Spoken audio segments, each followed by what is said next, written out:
I was sitting in Mrs. Vance's AP English class when the emergency speaker cracked open. A sharp digital chime echoed through the room. Then, a calm automated voice said, "Shelter in place. This is a Category 4 security breach." Everyone froze. A Category 4 meant an active, hostile threat. Mrs. Vance instantly dropped her dry erase marker. She sprinted toward the door, her keys already rattling in her hand. But before she could turn the lock, the PA system cut in again. It was Principal Hayes. His voice sounded irritated, almost annoyed. "Disregard that announcement, teachers," he sighed. "It's a glitch in the new automated system. Do not lock your doors. Repeat, do not initiate lockdown protocols. Continue your lessons." Mrs. Vance stopped. Her hand hovered inches from the deadbolt. She looked torn, checking her watch, then looking back at us. But then, we heard it. A heavy, metallic clang from the end of the hallway. Like a fire door being kicked off its hinges. My friend Leo leaned over, his voice a frantic whisper. "Dude, that didn't sound like a glitch." Suddenly, Principal Hayes came back on the air, but his tone was completely different. It was sharp, threatened. "Any staff member who disrupts the school schedule over this technical error will face immediate disciplinary action for insubordination. Keep your doors open." Mrs. Vance swallowed hard. She looked terrified of losing her job. Slowly, she stepped away from the door. "Okay, class," she said, her voice trembling. Let's turn to page 84. She was trying to act normal, but sweat was literally dripping down her neck. I couldn't take it. I snuck my phone out under my desk. The local neighborhood watch group on Facebook was blowing up. A parent had live streamed the front of the school. 3 SWAT vans had just pulled onto the lawn.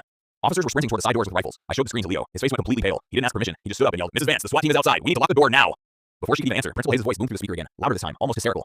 "Students, put your phones away. Any student spreading rumors will be suspended immediately. Teachers, if you lock that door, you are fired." He was screaming at us, but through the open classroom door, we could hear heavy, dragging footsteps coming up the stairs. Thud, thud, thud. That's when Sarah, the quietest girl in the front row, snapped. She stood up, grabbed her heavy wooden desk, and slammed it right against the doorframe. "I don't care about detention," she yelled. "Help me!" That broke the spell. The whole class moved at once. We shoved bookshelves, desks, and filing cabinets against that door. Mrs. Vance didn't stop us. She actually grabbed the light switch and plunged us into total darkness. Seconds later, someone grabbed our door handle from the outside. They rattled it violently. When it wouldn't budge, a heavy boot slammed against the wood. The entire barricade shook. We threw our weight against the desks, crying, praying, holding our breath. Then, the footsteps moved next door, to Mr. Gallagher's room. He had kept his door wide open to follow orders. The screams that followed were loud and terrifying. We found out later, the intruder was a disgruntled former janitor with a crowbar and hunting knife. But the real shocker, Principal Hayes had spent the entire school budget on a new tech lab, completely cutting the safety and security funds to look good for the school board. If a real emergency happened on his watch, his promotion to the district office was ruined. He didn't care about our safety. He was just trying to